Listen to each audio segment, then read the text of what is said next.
विद्यार्थी मित्रांनो, आपण आपल्या विषयाला सुरुवात करत असताना या विषयाचा सिलेबस काय आहे ते समजावून घेतलेलं आहे.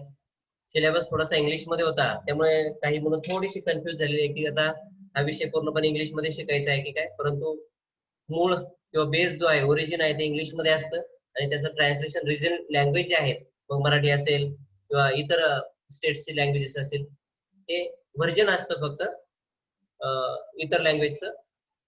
तर त्या अनुषंगाने आपण तो सिलेबस इंग्लिश मध्ये पाहिलेला आहे आणि या पहिल्या प्रकरणामध्ये आपण भारतीय कंपनी कायदा 2013 ची ओळख करून घेतो आहोत. ठीक आहे. तर ही ओळख करत असताना भारतीय कंपनी कायदा, त्याला नवीन कंपनी अधिनियम 2013 असं म्हटलं जातं, त्याची पार्श्वभूमी काय आहे किंवा या कायद्याची वैशिष्ट्ये काय आहेत हे आपण समजावून घेण्याचा प्रयत्न केला. मला माहिती आहे तुमची सगळ्यांची अडचण अशी आहे की तुम्हाला नोट्स हव्या आहेत आणि नोट्स या ठिकाणाहून काही मिळत नाहीत, पण आम्ही त्याविषयीची उपाययोजना टप्प्याटप्प्याने करणार आहोत. तुम्हाला युट्यूबवर किंवा रेकॉर्डिंगचे लेक्चर्स आहेत ते पाठवल्यानंतर किंवा सॉफ्ट कॉपी ज्या आहेत त्या तुम्हाला पाठवल्या जातील. त्यानंतर तुमची ही अडचण खऱ्या अर्थाने दूर होणार आहे. आज तुम्हाला या विषयाशी रिलेटेड पुढचा जो मुद्दा आहे किंवा पुढचं टायटल आहे ते फक्त ऐकायचं आहे. येते लक्षात? तुम्ही म्हणाल सर स्क्रीन असली किंवा स्क्रीन शेअर केली म्हणजे आम्हाला पाहायला मिळतं, ऐकायला मिळतं. ठीक आहे, आजच्या दिवस ती गैरसोय झालेली आहे. आपण जेव्हा शक्य होणार आहे ते इम्प्लिमेंट करणार आहोत. तर आपण मागच्या तासांमध्ये भारतीय कंपनी कायद्याची पार्श्वभूमी आणि भारतीय कंपनी कायद्याची वैशिष्ट्ये पाहिलेली आहेत. भारतीय कंपनी कायदा 2013 की ज्याला नवीन कंपनी अधिनियम 2013 म्हटलंय, आणि त्यामध्ये एक गोष्ट निश्चितपणे आपल्याला सांगता येईल की भारतीय कंपनी कायद्याची पार्श्वभूमी जी आहे ती आहे भारतीय कंपनी कायदा 1956. 1956 पासूनच हा नवीन भारतीय कंपनी कायदा अस्तित्वात आलेला आहे आणि बऱ्याच बदलांनी हा नवीन कायदा अस्तित्वात आलेला आहे. कारण 1956 ला जो कायदा अस्तित्वात आला होता त्यामध्ये गरजेप्रमाणे काही अमेंडमेंट्स केल्या. या ठिकाणी कायद्याच्या भाषेमध्ये बदलांना अमेंडमेंट्स असं म्हटलं जातं आणि वारंवार गरजेप्रमाणे काही बदल करायला लागतात कायद्यामध्ये, काही कलमांमध्ये बदल करायला लागतात. त्या 1956च्या नंतर अनेक कलमांमध्ये गरजेनुसार बदल केलेले आहेत आणि 2013 पर्यंत अशी परिस्थिती येऊन पोहोचली की संपूर्ण कंपनी कायद्याचं टायटल हे बदलावं लागलं. 1956चा कायदा 2013च्या कायद्याने रिप्लेस करावा लागला. हे आपण त्या ठिकाणी पाहतोय. तर आज आपण कंपनी म्हणजे काय आणि कंपनीची वैशिष्ट्ये काय आहेत किंवा कंपनीचं नेचर काय आहे, स्वरूप, हे आपण पाहणार आहोत. तर साधारणपणे तुम्हाला माहिती आहे कंपनीची व्याख्या आपल्या या पद्धतीने करता येईल. काय की समान उद्दिष्टे साध्य करण्यासाठी काही व्यक्ती एकत्र येतात आणि त्याला आपण नफा मिळवण्याच्या उद्दिष्टाने काही समविचारी व्यक्ती एकत्र येतात आणि व्यवसाय संस्था सुरू करतात, त्याला आपण कंपनी असं म्हणतो.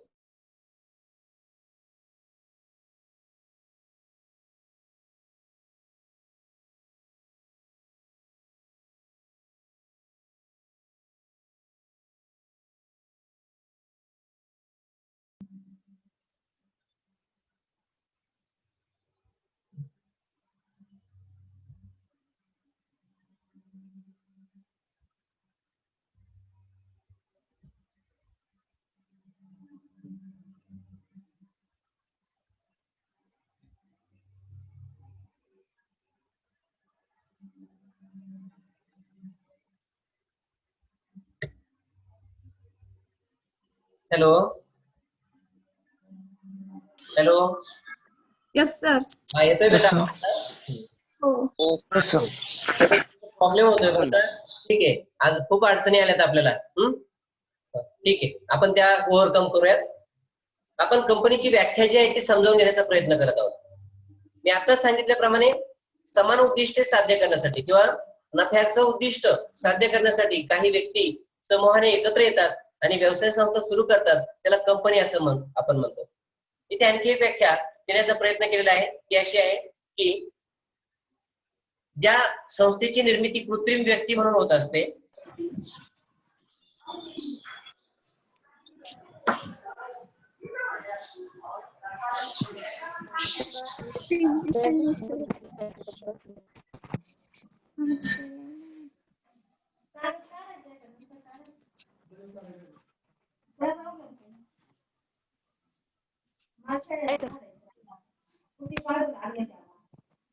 हा काढा लागली.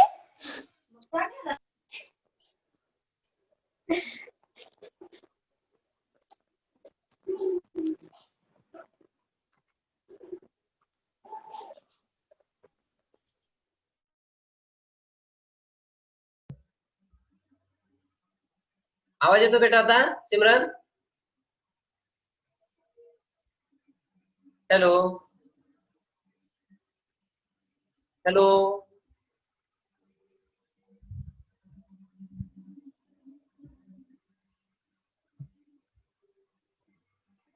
हॅलो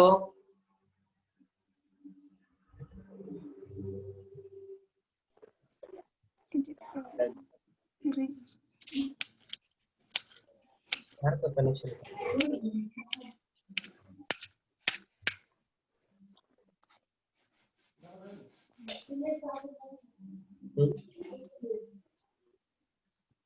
आहे ना, कनेक्टेड आहे. मी हलवत सुद्धा नाही. मला माहिती आहे थोडस त्याला support झाला तर ते हे होतं, त्यामुळे इथं म्हटलंय इंटरनेट ऍक्सेस.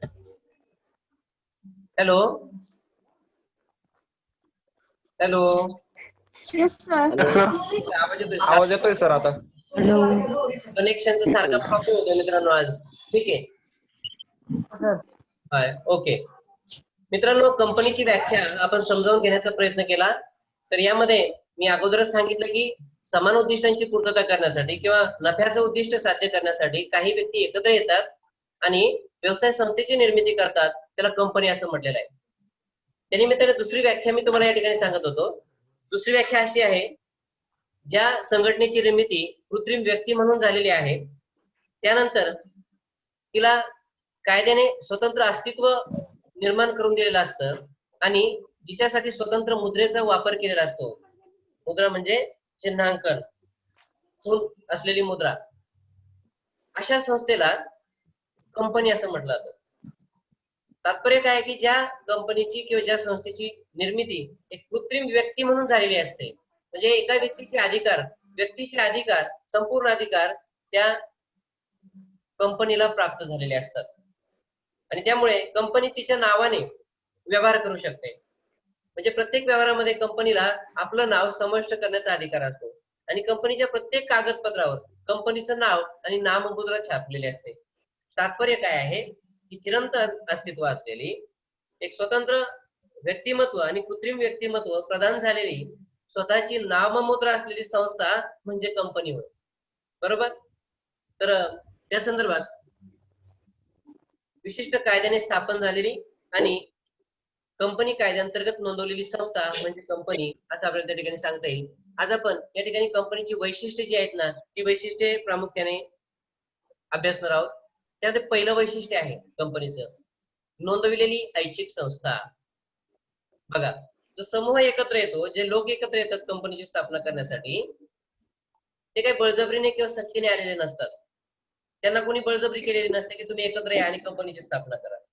ज्या ज्या व्यक्तींना असं वाटतं की आपण कंपनीची स्थापना करायची, की ज्यांना आपण प्रमोटर्स म्हणतो, प्रवर्तक, ते एका विचाराने, एका ध्येयाने प्रेरित होतात आणि ते ध्येय कोणतं असतं? प्रामुख्याने नफा कमवण्यास, की विशिष्ट प्रकारचा व्यवसाय करून, म्हणजे वस्तू किंवा सेवांची निर्मिती करून त्यापासून जास्तीत जास्त नफा मिळवणे हे प्रमुख उद्दिष्ट त्यांचं असतं. म्हणजे त्या नफ्याच्या ध्येयाने प्रेरित झालेले असतात आणि असे लोक स्वेच्छेने एकत्र येतात.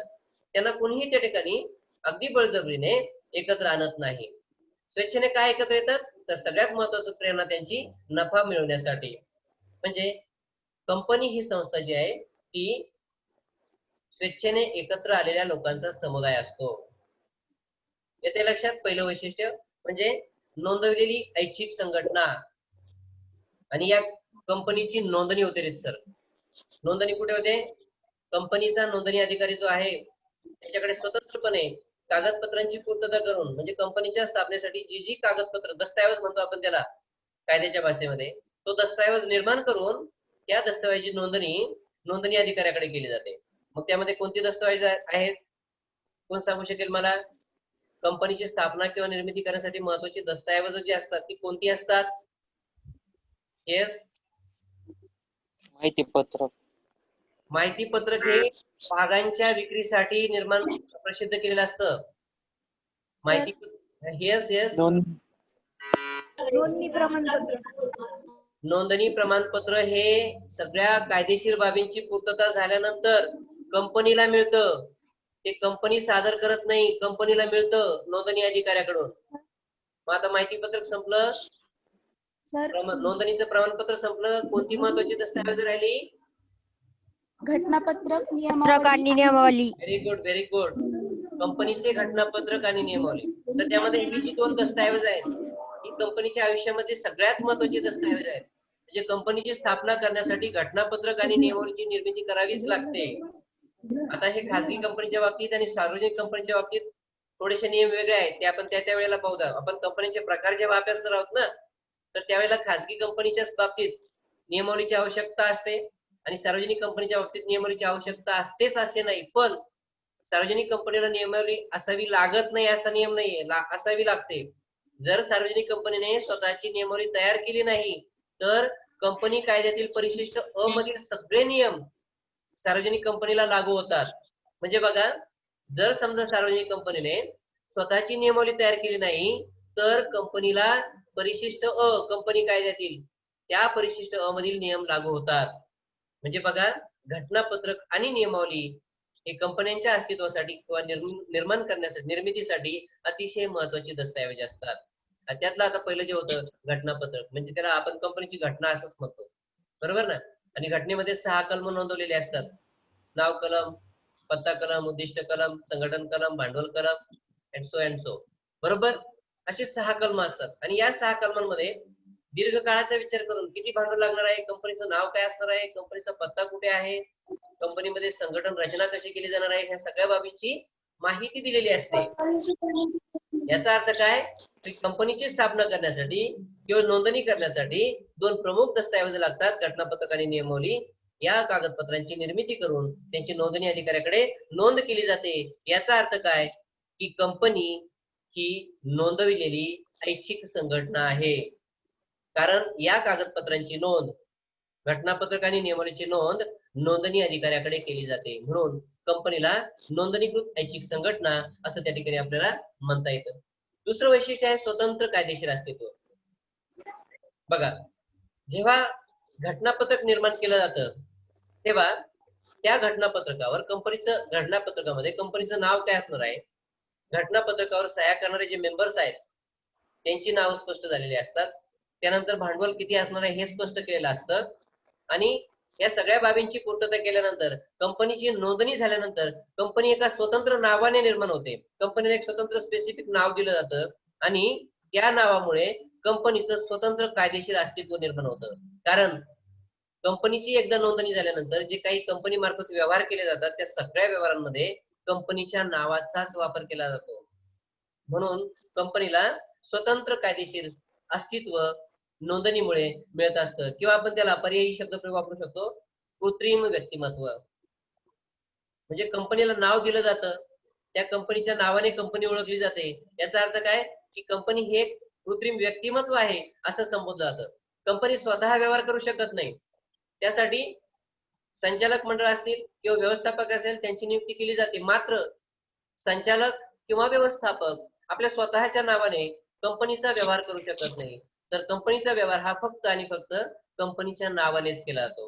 आणि त्यामुळे कंपनीला एक स्वतंत्र कायदेशीर अस्तित्व आणि कृत्रिम व्यक्तित्व प्राप्त झालेलं आहे असं म्हणता येतं. कारण कंपनी स्वतःच्या नावाने ओळखली जाते आणि म्हणून स्वतंत्र कायदेशीर अस्तित्व कंपनीला प्राप्त झालेलं आहे. पुढचं वैशिष्ट्य आहे कंपनीचं सातत्यपूर्ण कायम किंवा कायमचे अस्तित्व. कंपनीची एकदा स्थापना झाली की जोपर्यंत कंपनीचं विसर्जन केलं जात नाही कायदेशीररित्या तोपर्यंत कंपनीला सातत्यपूर्ण किंवा कायमचं अस्तित्व प्राप्त होतं. त्यामध्ये आता खासगी कंपनी आणि सार्वजनिक कंपनी हा पार्ट आहे. आपण यापूर्वी कदाचित भागीदारी संस्थेचा अभ्यास केला असेल तर भागीदारी संस्था निर्माण झाल्यानंतर एखाद्या जरी भागीदाराचा मृत्यू झाला किंवा एखादा भागीदार भागीदारीतून बाहेर पडला तर भागीदारी संस्थेचं अस्तित्व संपुष्टात यायचं.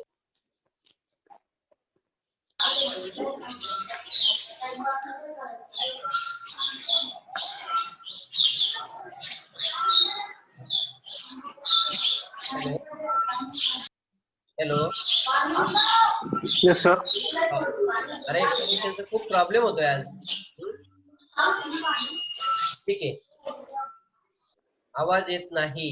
येतोय का आता आवाज बेटा? येतो आवाज बेटा आता? लांडगे, किशोर येतो ना आवाज? हा मी फक्त किशोरलाच विचारलंय असं नाही, सगळ्यांनी सांगितलं तरी चालतं. आवाज येतोय सगळ्यांना? Yes sir. ओके हो सर. ठीक आहे. आपण या वैशिष्ट्याचा अभ्यास पाहतोय काय की स्वतंत्र कायमचे किंवा सातत्यपूर्ण अस्तित्व. कंपनीची एकदा नोंदणी अधिकाऱ्याकडे नोंद होऊन कंपनीची रितसर स्थापना झाली तर जोपर्यंत कंपनीचं विसर्जन केलं जात नाही तोपर्यंत कंपनीचं अस्तित्व कायम राहतं. कुठल्याही एखाद्या भागधारकाच्या येण्याने किंवा जाण्याने म्हणजे कंपनीचा भाग खरेदी करण्याने किंवा भाग विकण्याने कंपनी संपुष्टात येत नाही. समजा भागधारकांनी आपले भाग विकले दुसऱ्या व्यक्तीला, तर ते दुसरे व्यक्ती त्या कंपनीचे भाग घेतात. म्हणजे एक भागधारक जर एक्झिट झाला तर त्याची जागा कुठला भागधारक घेतो? दुसरा भागधारक घेतो. म्हणजे त्या ठिकाणी कंपनीचं अस्तित्व मात्र कायम राहतं, सतत राहतं, सातत्यपूर्ण राहतं. तिथे कंपनी बंद पडत नाही. मी तुम्हाला भागीदारी संस्थेचं उदाहरण सांगितलं. एखाद्या जरी भागीदाराचा मृत्यू झाला तर भागीदारी संस्था संपुष्टात येते. पण इथे कंपनीमध्ये एखाद्या भागधारकाचा मृत्यू झाला किंवा त्याने आपले भाग विकले, जरी त्याने विकले तरी देखील ते भाग दुसरे घेतात आणि त्यामुळे ते भाग त्या कंपनीचे जे आहेत भांडवल रूपी भांडवल निर्माण करतात आणि कंपनीचं अस्तित्व कायम राहतं. कुठपर्यंत कायम राहतं? जोपर्यंत कंपनी विसर्जित केली जात नाही. मग तुम्ही म्हणाल कंपनी केव्हा विसर्जित केली जाते? तर कंपनी अनेक प्रकारे विसर्जित केली जाते. बऱ्याचदा काय होतं, एकदा कंपनीची स्थापना केली की विशिष्ट उद्दिष्ट साध्य करण्यासाठी ती कंपनी सातत्याने चालू राहील असं उद्दिष्ट जर निर्माण केलं तर ती कंपनी जोपर्यंत विसर्जित केली जात नाही तोपर्यंत ती सुरूच राहते. मग भागधारक येवो किंवा जावो, एका पिढीकडून दुसऱ्या पिढीकडे, दुसऱ्या पिढीकडून तिसऱ्या पिढीकडे कंपनी पुढे पुढे जाते आणि कंपनीचं अस्तित्व सातत्यपूर्ण राहतं. दुसरा प्रकार आहे विसर्जनाचा की समजा भागधारकांनी ठरविलं की आता आपल्याला कंपनीचं विसर्जन करायचं आहे स्वेच्छेने, तेव्हा सुद्धा भागधारक कंपनीचं विसर्जन करू शकतात. त्यानंतर तिसरा प्रसंग असा उद्भवतो की कंपनीचे सावकार असतात, तेही म्हणतात की कंपनीचं विसर्जन करावं. अशा वेळेला कंपनीचं विसर्जन केलं जाऊ शकतं. कधी कधी कंपनी मार्फत कंपनी कायदेशीर बाबींची पूर्तता केली जात नाही. अशा वेळेला न्यायालयाला अधिकार प्राप्त होतो कंपनीचं अस्तित्व संपुष्टात आणण्याचा. न्यायालय आदेश देते, मग त्याला सक्तीचं विसर्जन त्या ठिकाणी म्हटलं जातं. बऱ्याचदा काही कंपन्या विशिष्ट कालावधीसाठी विशिष्ट उद्दिष्टांची पूर्तता करण्यासाठी निर्माण होतात आणि ते उद्दिष्ट पूर्ण झालं की कंपनीचं अस्तित्व संपुष्टात यावं अशी इच्छा व्यक्त होते किंवा संपुष्टात आणावं लागतं. म्हणजे तेवढं उद्दिष्ट कंप्लीट झालं की कंपनीचं अस्तित्व संपुष्टात येतं, मग कंपनीचं विसर्जन करावं लागतं. तर अशा पद्धतीने वेगवेगळ्या प्रसंगी आणि वेगवेगळ्या कारणाने कंपनीचं विसर्जन केलं जाऊ शकतं. मात्र जर काही उद्दिष्ट ठरवलं नाही, विशिष्ट काळ ठरवला नाही, सातत्यपूर्ण अस्तित्व एकदा कंपनीला प्राप्त झालं, जोपर्यंत ती कंपनी विसर्जित केली जात नाही तोपर्यंत ती सुरूच राहते. म्हणून कंपनीला सातत्यपूर्ण किंवा कायमचं अस्तित्व प्राप्त झालेलं आहे असं आपण म्हणतो. पुढचं वैशिष्ट्य आहे बोधचिन्ह किंवा मुद्रा. कंपनीला एक विशिष्ट नाव असतं, आपण पाहिलंय. बोधचिन्ह तयार करत असताना कंपनीच्या नावाचा उल्लेख त्या बोधचिन्हामध्ये येईल याविषयीची तरतूद केलेली असते. बोधचिन्हामध्ये चिन्हे, चित्रे, कलाकृती म्हणतो आपण, आकृत्या, नंबर्स इत्यादींचा वापर केलेला असतो. म्हणजे कंपनीचं नाव स्वतंत्रपणे लक्षात येईल. ते बोधचिन्ह पाहिल्यानंतर हे बोधचिन्ह विशिष्ट कंपनीचं आहे हे समोरच्या व्यक्तीला किंवा ग्राहकांना किंवा समाजाला समजेल अशा प्रकारचं स्वतंत्र आणि वेगळी खूण किंवा ओळख पटवून देणारं बोधचिन्ह निर्माण केलं जातं.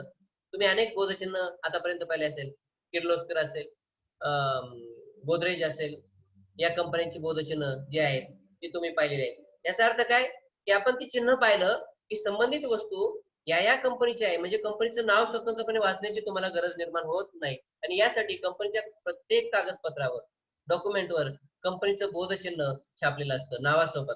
बघा बऱ्याचदा कंपनीचं नाव असतं एका बाजूला किंवा मिडलला, लेफ्टला किंवा राईटला कंपनीचं बोधचिन्ह असतं किंवा नावाच्या वरती टायटलच्या वरती कंपनीचं बोधचिन्ह असतं. म्हणजे कागदपत्रावर एका विशिष्ट ठिकाणी त्या कंपनीचं बोधचिन्ह दिलेलं असतं. कागदपत्राचं कोणतंही ठिकाण जे प्रॉपर वाटतं कंपनीला त्या ठिकाणी कंपनीचं बोधचिन्ह छापलेलं असतं. बोधचिन्ह यासाठी की कंपनीची ओळख, आयडेंटिटी की त्या बोधचिन्हाकडे पाहिल्यानंतर लगेचच समोरच्या व्यक्तीला, ग्राहकांना किंवा समाजाला होऊ शकते. आणि म्हणून प्रत्येक कंपनीसाठी एक स्वतंत्र वेगळं असं इतर कंपन्यांपेक्षा वेगळं बोधचिन्ह, मुद्रा तयार केलेली असते. हे कंपनीचं वैशिष्ट्य आहे. पुढचं वैशिष्ट्य आहे भाग भांडवल. प्रत्येक सार्वजनिक कंपनीची स्थापना ही भाग भांडवलातूनच होते. सार्वजनिक कंपनीचं भांडवल हे मोठं असतं, म्हणजे व्यापक असतं आणि रकमेने जास्त असतं असं म्हणायला काही हरकत नाही. ते त्या भांडवलाची किंवा भाग भांडवलाची नोंद कुठे केलेली असते? घटनापत्रकात, भांडवल विधानात. म्हणजे कंपनी आपल्या आयुष्यामध्ये किती प्रमाणात भांडवल उभारणार आहे हे घटनापत्रकात अगोदरच नमूद करून दिलेलं असतं आणि त्याला आपण अधिकृत भाग भांडवल असं म्हणतो. आणि मग या भाग भांडवलातून गरजेप्रमाणे जेवढं भांडवल अपेक्षित आहे तेवढे भाग विक्रीला काढले जातात. एकाच वेळी संपूर्ण भाग विक्रीला काढले जात नाही. कंपनीच्या घटनापत्रकामध्ये ज्या भागांची नोंद केली असते की ज्याला आपण अधिकृत भाग भांडवल म्हणतो, ते संपूर्ण भाग एकाच वेळी विक्रीला काढले जात नाही. हे टप्प्याटप्प्याने जेव्हा कंपनीला भांडवलाची गरज प्राप्त होते अशा वेळी हे भाग विक्रीला काढले जातात. आणि भांडवलाची गरज, भांडवलाविषयी गरज जी आहे कंपनीची ती भागवण्याचा प्रयत्न केला जातो. आणि सगळ्यात महत्वाचं, हे भांडवल कशाच्या स्वरूपात मिळवलेलं असतं? भागांच्या स्वरूपात.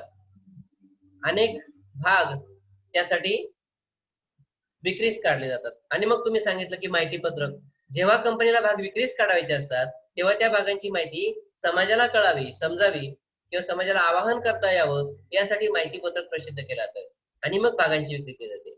आता भाग या शब्दामध्ये त्या संकल्पनेचा अर्थ सामावलेला आहे. भाग भांडवलातील हिस्सा म्हणजे भाग, आणि अशी छोट्या छोट्या भागांची विक्री करून निर्माण झालेलं भांडवल म्हणजे भाग भांडवल.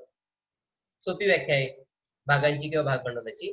तर प्रत्येक कंपनीला स्वतःचं भाग भांडवल असतं. म्हणजे भागाची किंमत, त्याला आपण दर्शनी किंमत म्हणतो. भागावर छापील किंमत जी असते ना, त्या भागाची किंमत किती आहे?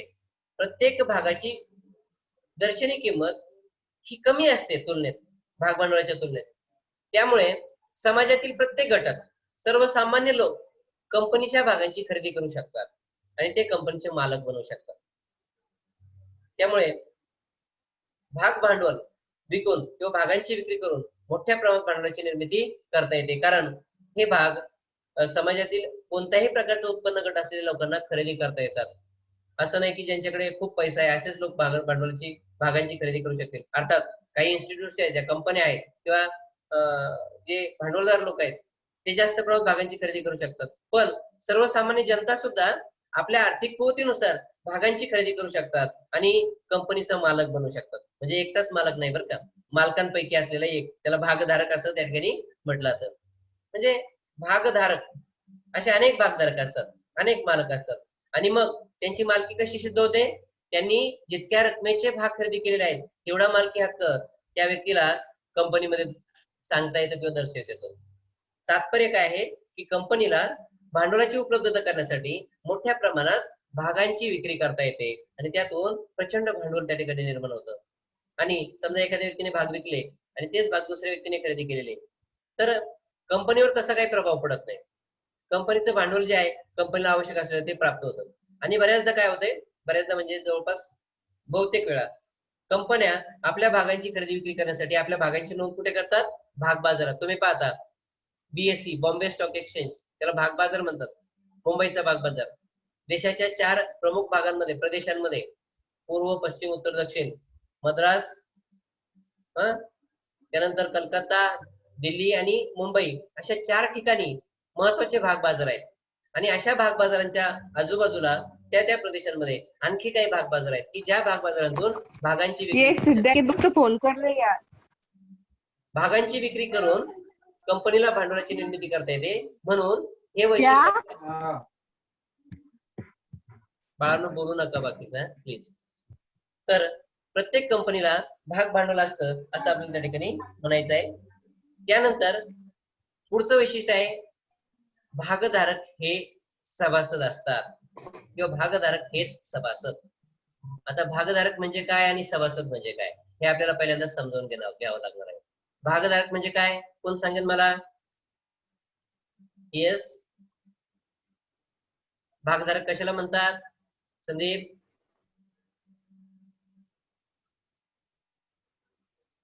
निलेश, अबोली, अमृता, कोण सांगेल मला भागधारक म्हणजे काय? माझा आवाज येतोय सगळ्यांना?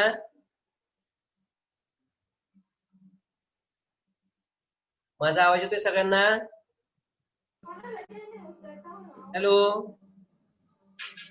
हो सर. हो, ठीक आहे. भाग खरेदी करणारा, व्हेरी गुड. जो कंपनीच्या भागांची खरेदी करतो. राहुल, खरेदी करतो तो किंवा ती, फक्त तोच नाही. जी व्यक्ती कंपनीच्या भागांची खरेदी करते ती व्यक्ती म्हणजे भागधारक. मग ती व्यक्ती फक्त पुरुषच असतो असं नाही, स्त्रिया देखील भागांची खरेदी करू शकतात. येते लक्षात? म्हणजे भागांची खरेदी कुणी करावी असं काही कायदेशीर बंधन म्हणजे यांनीच करावी त्यांनी करू नयेत असं काही त्या ठिकाणी म्हटलेलं नसतं. समाजातील प्रत्येक घटकासाठी भाग हे विक्रीसाठी खुले ठेवलेले असतात.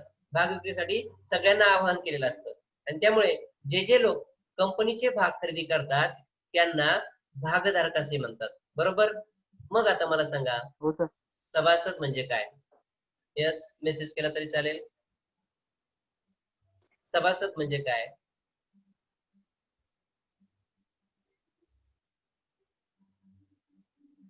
What do you mean by member?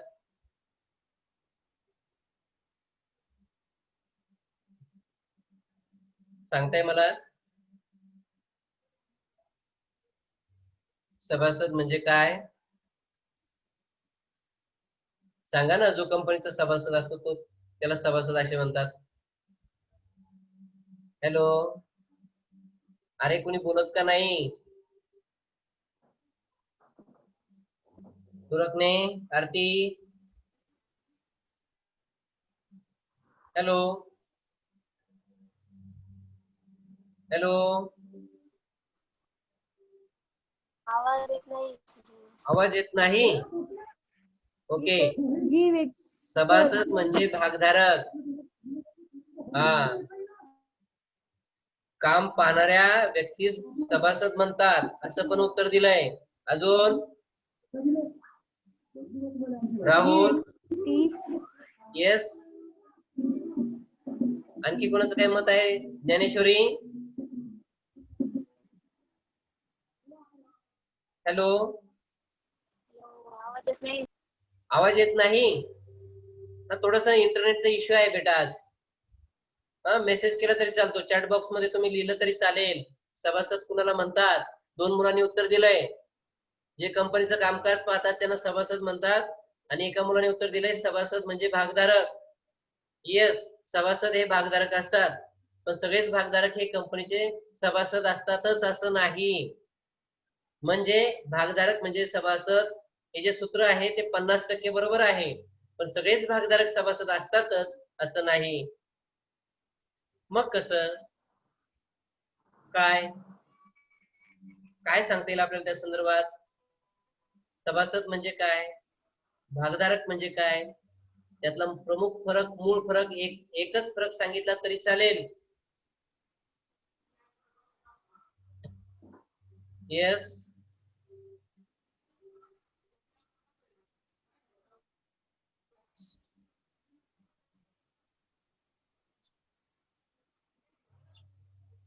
भागधारकांची व्याख्या बरोबर सांगितली होती पण सभासदांची नाही सांगितलीये. सांगू मग मी आता? हॅलो, हो सर, सांगा ना. ओके, मग बोला ना, लवकर बोला ना. ठीक आहे, आता मी इतक्यात काय म्हटलं बेटा, एका मुलाने उत्तर दिलंय काय की भागधारक म्हणजे सभासद.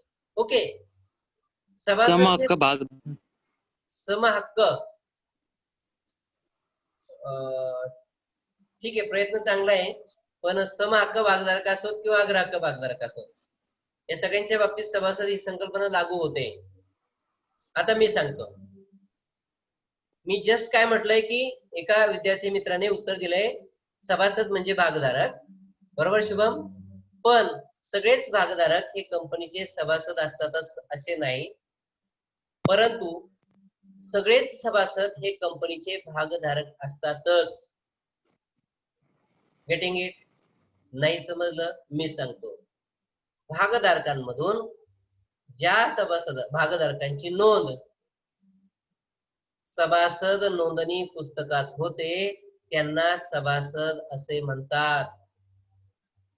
लक्षात घ्या. ज्या भागधारकांची नोंद सभासद नोंदणी पुस्तकात होते त्यांना भागधारक असे म्हणतात. आपलं सभासद म्हणतात. तुमच्या लक्षात येते का मी काय म्हटलोय? ज्या भागधारकांची नोंद म्हणजे ज्यांनी ज्यांनी कंपनीचे भाग खरेदी केलेले आहेत त्यांची नोंद सभासद नोंदणी पुस्तकात केली जाते त्यांनाच सभासद म्हणतात. पण ज्या भागधारकांनी आपली नावे सभासद नोंदणी पुस्तकात नोंदवलेली नाहीत त्यांना सभासद होता येत नाही. आणि एकदा का सभासद झालं की सभासदाला कंपनीच्या सभांना उपस्थित राहण्याचा अधिकार प्राप्त होतो. कंपनीच्या सभेमध्ये मतदान करण्याचा अधिकार प्राप्त होतो. म्हणून प्रत्येक भागधारकाने आपलं नाव सभासद नोंदणी पुस्तकात नोंदवलं पाहिजे. Amrita, what do you want to say? म्हणजे ज्या भागधारकाने